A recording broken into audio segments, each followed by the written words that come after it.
if you saw our most recent video, you'll see that we put far too much time and effort into upgrading every single set, seeing which ones were viable. And if you haven't seen it, I'll go ahead and link it right here. You can go ahead and check that out. But while we were making that video, I made this offhand comment that, something like upgraded Angelics would probably be pretty good as like any starter melee kit.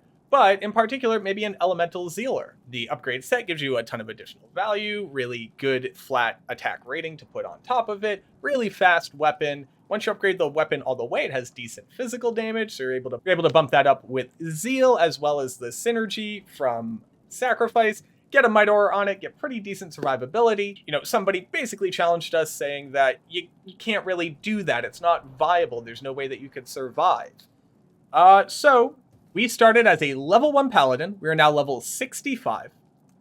And what we did was we gave ourselves a full set of Angelics, 3-piece Saigons, and 2-piece Death set. On top of that, we gave ourselves the runes to be able to upgrade the Angelics weapon to Exceptional and then to Elite. And then in addition to that, we gave ourselves the runes and gem required to upgrade the Death's belt to its Exceptional base. From here, we asked the question, if you start a level 1 character on a player's 8 playthrough, are you able to go beat the game? Or at the very least, level up and get into hell? Turns out you can.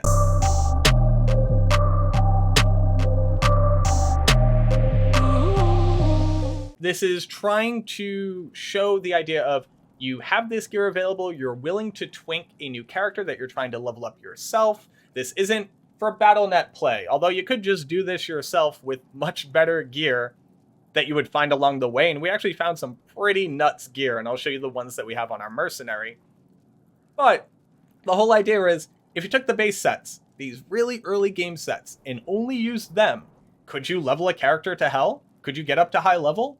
Could you eventually swap into better gear and use this as transitional gear? And the answer was just yes. Every piece of gear that we're wearing, again, was taken from an account. We had these items, and then anything socketed into them was found along the way. Anything our Mercenary is wearing was found along the way.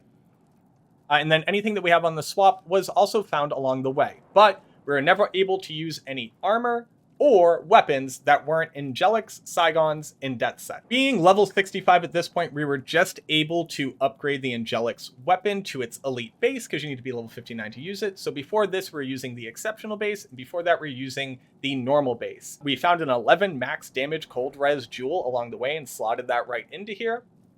For the armor, we didn't upgrade it. We just threw an Ort rune in it from our Save the Bubbas quest, because we refused to use an Ancient's Pledge and a Paladin Shield, because that would be too strong. Obviously, we're using Angelic Amulet and 2 rings. Then for the gloves, we're using Death's Gloves to get that 30 increase attack speed and that life leech. And then on the belt, you're also getting that 15 all res and cannot be frozen. And then once you upgrade this belt, you actually have 4 slots of potions, which means you basically never change from this ever. Using Saigons that we never upped, a Ral rune that we also got from Saving the Bubbas, and a Saigon helmet, and then an Ort rune inside of the Saigon shield to get a little bit of lightning res. Our stats are enough strength and dex to be able to use the upgraded Angelics weapon. Very easily could have put a Hell rune in this to reduce these, and then everything else into Vitality. And we haven't even put in our points for level 65 yet. For the build, we went with max resist fire, max salvation for the synergies on max level holy fire. Then we bumped down to blessed aim just to get that passive attack rating. Just keep in mind that if you're using a blessed aim mercenary, that will actually override this and you won't get any benefit. But since we're using a might mercenary to up our physical damage so we can actually life leech and mana leech, this is just free additional percentile attack rating, which is so important considering your dual Angelics is giving you 1500 flat attack rating, and then the Saigons is also giving you 500 flat attack rating. After that, it's enough points to pick up charge, and then putting our dump points into zeal. You really only need to get to 5 hits here, but it turns out we were messing around with putting the stat points into sacrifice for that synergy, and I just feel like getting the additional attack rating here ultimately paid off more than getting slightly more physical damage. Talking about that physical damage, just with Might Aura, without any of our Holy Fire damage on it, base weapon is doing 200 to 400, and I'll say there's probably about 20 points of elemental damage here, so about 200 to 370 physical damage, which on players 1 is more than enough to lifesteal off of, and was absolutely shredding everything.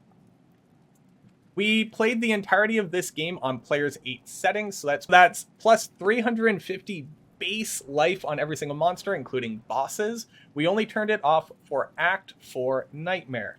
Now, Act 4 Nightmare, everything has very high fire resistance, and in addition to that, a lot of things are actually immune to fire. So we had a couple tricks up our sleeve to help increase the viability of a build, and these are things that you would typically do either in the speedrun, or again, if you're solo self-bound and you're not just getting rushed through the game. You'll see that we had a lower resist wand, which was used for reducing overall fire resistance when we're farming big packs of monsters. We had a life tap wand. This is to increase our life leech by 50% of our total melee weapon damage, and this is really important in the Chaos Sanctuary so that you can tank monsters while your mercenary helps to eke out a little bit of additional DPS. And then in addition to that, one of the best spots to farm, especially in solo, on players 8 is Pindle once you get to Nightmare. And since they're undead, you can't life leech off of them, so dropping this onto them meant that we're able to face tank P8 Pindle.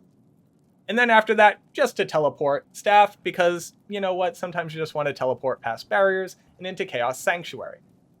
This is a random rare targe that we picked up. Again, no other rune words, no other gear was given to us, everything that we found.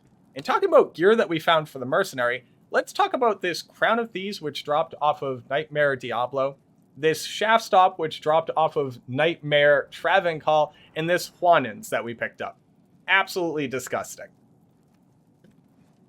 Let's talk about the overall experience. How does this feel?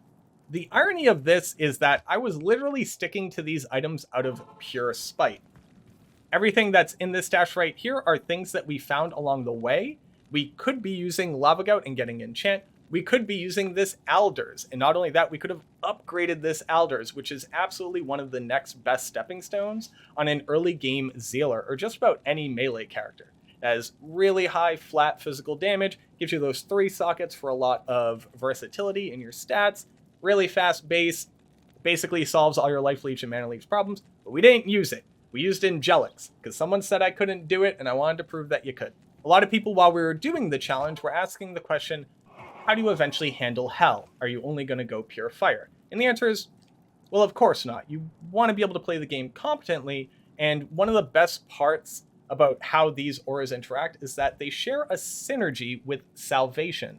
So if you were to spec down into Holy Shock, while it's not going to do a ton of damage, if you have a decent physical weapon, as well as either lower res or life tap for survivability, you can very easily swap over to this for anything that's immune to you. And while the going might go slow, you can pretty steadily kill just about anything, even with only a few hard points allocated to this skill. Now, is this a ringing endorsement for upgrading sets?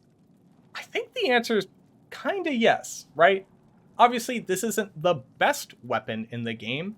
It's also not a terrible weapon. If you just so happen to have it, why not use it? Especially if you're twinking out an early game character. You can basically toss all this gear onto the Zealer and farm P8, literally until Nightmare Act 3. And then I just chose not to do that anymore because it would have just been faster beyond P1. But we were killing everything in the Flare jungle, able to kill the Travancore. We would have been able to kill Mephisto, no problem.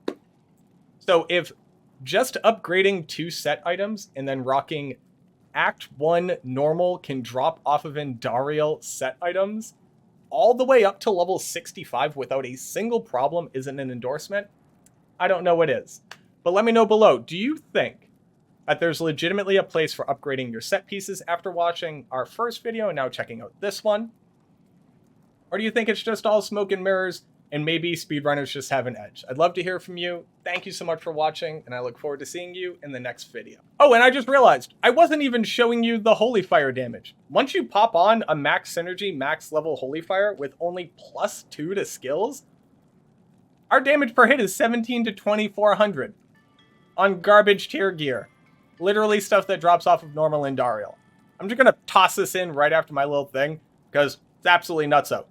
Radial tick damage, 336, and once you drop a lower res, is basically doing true damage, and that's just helping to pepper everything on the screen. You can literally still run through Act 3 Nightmare without attacking a single thing, and your radial damage kills everything.